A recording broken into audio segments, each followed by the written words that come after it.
নমস্কার।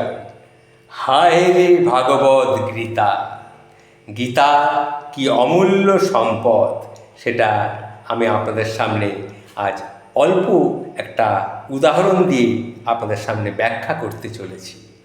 হায় রে ভগবত গীতা, এতগুলো মানুষের প্রাণ রক্ষা করতে পারলি না, অথচ নিজে অক্ষত থেকে গেলি। এতটাই স্বার্থপর তুই। কেন বলছি কথাটা? এয়ার ইন্ডিয়া বিমানের ধ্বংসস্তূপ থেকে উদ্ধার অক্ষত শ্রীমদ্ভাগবত গীতা। ভয়ঙ্কর বিমান দুর্ঘটনার সাক্ষী থেকেছে আহমেদাবাদ। চারিদিকে শুধু ছাই আর পোড়া গন্ধ, তার মধ্যে অক্ষত অবস্থায় উদ্ধার শ্রীমদ্ভাগবত গীতার অনুলিপি।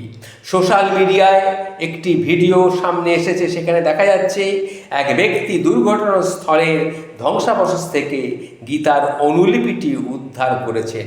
প্রসঙ্গত, লন্ডনগামী এয়ার ইন্ডিয়া বিমানে থাকা 242 জনের মধ্যে 241 জনের মৃত্যু হয়েছে বলে আমরা কিন্তু জেনেছি, কিন্তু শ্রীমদ্ভাগবত গীতা একদম অক্ষত অবস্থায় রয়ে গেছে।